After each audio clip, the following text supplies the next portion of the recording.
I'm Secretary of Halton, Price and Houghton, and also Chairman of Support for the Family, which has put forward this particular motion. This conference expresses strong concern over the Children and Social Work Act of 2017 because it attempts to promote cultural Marxism in the classroom and thus deny parents the liberty and right to withdraw their children from such teaching. UKIP needs a family and children spokesperson to firmly address these matters. This new act crosses the line defending the sovereignty of the parents over their children against the powers of the state. The act takes to itself the power to instruct all children on what it means to be human and how human relationships in 21st century Britain should be conducted. It totally deprives parents of any say in what their children are taught about these matters. In primary schools, the Act is focused on relationships. The children will have to learn about the relationship between gender and sex. They will be taught that a boy can become a girl, and a girl may be a boy just because they say so. They will have to learn that some children can have two daddies, and that some children can have two mummies. This is not what education is supposed to be about. This is not caring for children's sound mental health and moral well-being. This is indoctrination. Yes.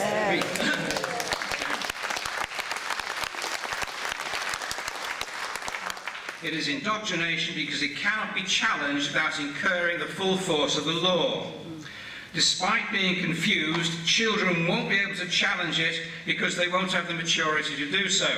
And many teachers who disagree won't challenge it if they value their jobs. This is cultural Marxism. It is an attack on the natural family, inspired by the fantasy of Karl Marx, who saw the family as an obstacle to international socialism, where everyone would be equal because everyone would belong to the state. While it has been tried, tens of millions were slaughtered as obstacles to his socialist heaven. Marx also saw himself as a champion of social justice. In reality, he was driven by hatred. He hated his father and Western democracy and capitalism. When Lenin became dictator of the USSR, he insisted that school children be taught to hate capitalists. It was Lenin who invented political correctness to make sure he got his own way. He demanded the Bolsheviks walked on eggshells in the face of his will. And if they didn't, they became non-people. Is this what we want for our children and grandchildren? No. If a primary school boy declares he is a girl in a British school and other children laugh at him, will they be re-educated in compassion to respect him and play along with his delusion? And if little girls complain when he's in their toilet, will they be told off and their parents castigated for being transphobic? You bet they will. Indeed, it's already happening here, where the activists and their useful idiots have taken control of the lawmaking process. The inmates are now running the asylum, and we are letting them. They know how to manipulate the media to create a cult of anything they like, and that is why transgender is transforming our schools. Uniforms are now becoming unisex, so transgender children don't feel uncomfortable, even though most teens with feelings they're being trapped in the wrong body lose those feelings over time. People are being forced to believe in fantasies.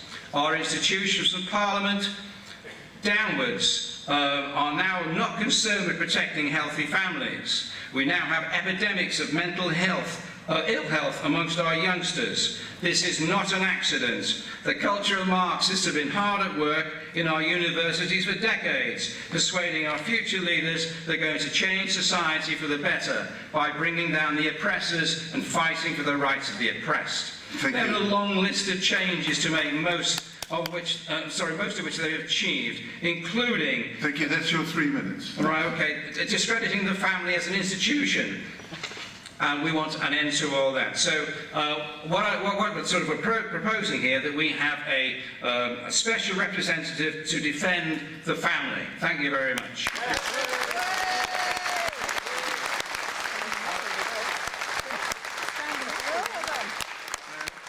Then on top of the list is Raymond Stewart. Mr. Chairman, I'm not Raymond Stewart. Definitely not. My name was down in the official, as was Alan's, for this debate, not on the list that were put up yesterday or today. Okay? I hope that's clear to everybody. Right. You've got 2 minutes. Sorry? 2 minutes. 2 minutes, right. Okay, thank you. Thank you, Mr. Chairman, and good afternoon, conference. My name is Deborah Pitt. I'm a retired doctor, having worked in hospital medicine, general practice and psychiatry. Families are the building blocks of society, essential for stable relationships and a flourishing country. We recommend a families and children's spokesman to this end. There are many disrupting pressures on family life, and sometimes the state has to intervene. But legislation, well intended as it may be, can be too heavy-handed or misapplied. For example, the Equality Act referred to yesterday has been misinterpreted in some schools. Gender reassignment is a protected characteristic, but anti-discrimination law applies only to those in a phase of gender transfer. Therefore, this Act does not apply to primary school children and adolescents, and schools do not have to enforce it. Parents have the right to point this out without being vilified. However, the Children and Social Work Act seeks to remove this parental role. There is long-standing evidence of the damage possible to children's social and health-related development in the first 5 years of life, a time when the brain is growing very fast. Children gradually become aware of themselves and their environment. The work of Swiss psychologist Jean Piaget on cognitive development and that of psychoanalyst Dr. John Bowlby on emotional development is well known. Piaget described 4 phases of cognitive development between the ages of 2 and 20. Children up to 5 think concretely. The mental processes develop gradually just as the body does. A little child is vulnerable and must be protected from issues beyond their scope to integrate and understand. Unfortunately, many children are entering primary school who have disrupted parenting and other disadvantages that damage the vital processes of maturation. But now, primary school children are expected to learn all about the adult world of sex.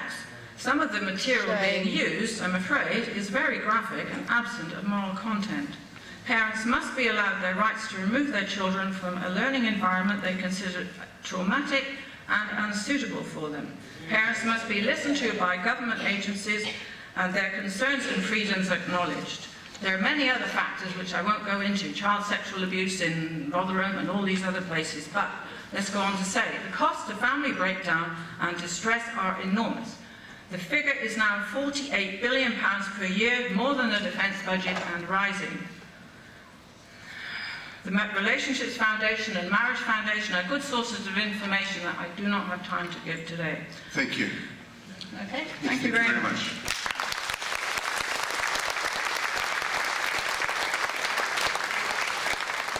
Right, on the list, there is nobody wishing or has put their name down to speak against this motion. Is there anybody who would like to do so? Sorry? There were 2 other speakers in favour. Well, we've had 2, and that's the third. No, we've had a first. Oh, that's the, yes, because instead of the person. There's Sue Perkins is next on the list. Two speakers in favour on the board.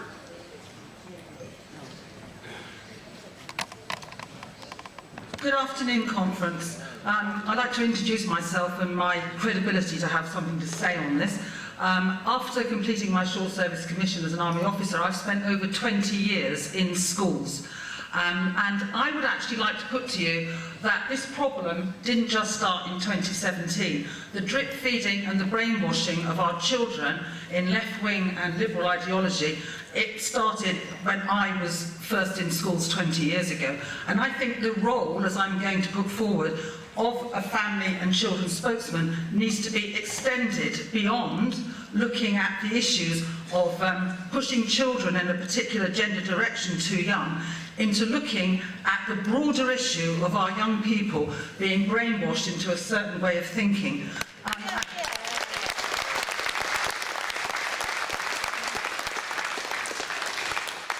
As a form tutor in schools, one of my responsibilities, I was a form tutor as well as a maths teacher, was to deliver PSHE lessons, personal, social and health education. I believe the role of a teacher in any lesson, and most importantly in that field, should be as a facilitator of discussion. But so often I was given material that I was forced to use, and I was encouraged to direct the conversation in a certain direction. What this has done has drip-fed children into one view of the political spectrum and the way we should conduct our lives. This has accelerated rapidly in the last few years. I stood as a PPC for UKIP in 2015, and I had young people who saw me on the street and said, our schools are having mock elections, which is very much the norm these days, and they had volunteered to be the UKIP people, and they were being, as a result of that, they felt ostracised by the teachers. There was verbal and in some cases physical bullying, which the school did not address, even though they had set up the mock elections.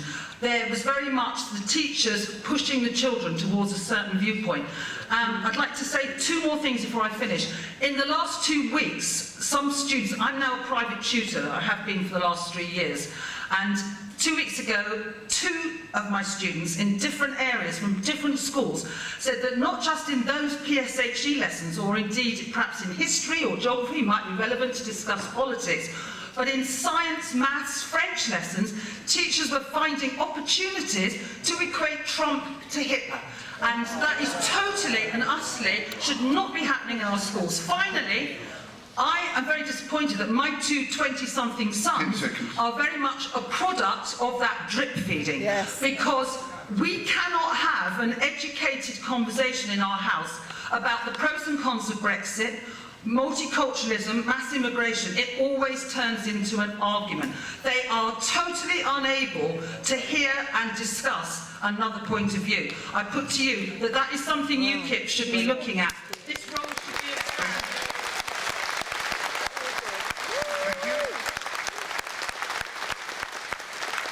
Before I jump the gun, we have nobody who's put their name down to speak against it. Somebody wants to speak against it? No. Harry Coffin.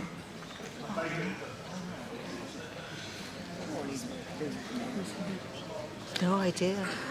While he comes up, is anybody else who'd like to speak against it? Liberal. The reason why I'm against this motion is because to me, there's too much waffle in it. Strong concern doesn't really equate a lot. I mean, if you're against this act, then say you're against the act. I mean, we look at the... No. Yeah, but saying, expressing strong concern is one thing, saying you're against the act is another, and I think you should say it's against the act. And the other thing that I think is not very well explained, cultural Marxism is a very pejorative term. It doesn't really explain exactly why, what exactly there is in the act, which the proposer is against. Cultural Marxism is just a pejorative term. You know, it may well that we all sympathise with what the proposer is getting at, but that's one thing. But a precise motion and a precise attempt at conveying policy for UKIP is another. So that's why I'm against this motion. Thank you. Right, I usually said I wouldn't allow an amendment, but I think in this case it's quite a good subject. We have an amendment? I was merely inviting the speaker to propose his own amendment. Oh, right. The motion was accepted. Harry, do you have an amendment to it? Well, I would say that firstly, it should just make it clear that the party should be against the children's social work act, that we should propose that should be that act should be a... Can you hear that, by the way? No. Can you come back up here and...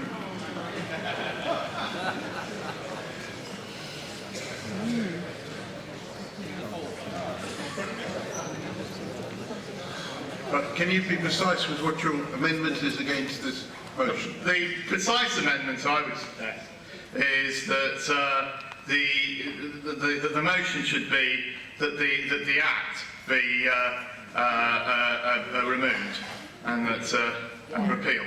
Okay. Yes. That's the motion.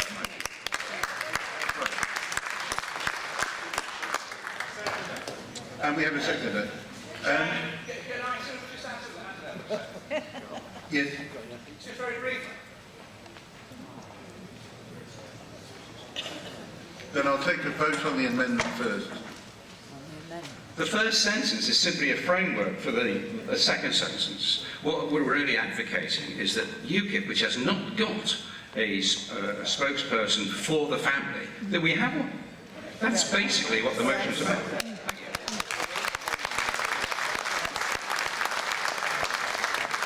Harry, are you happy with that then?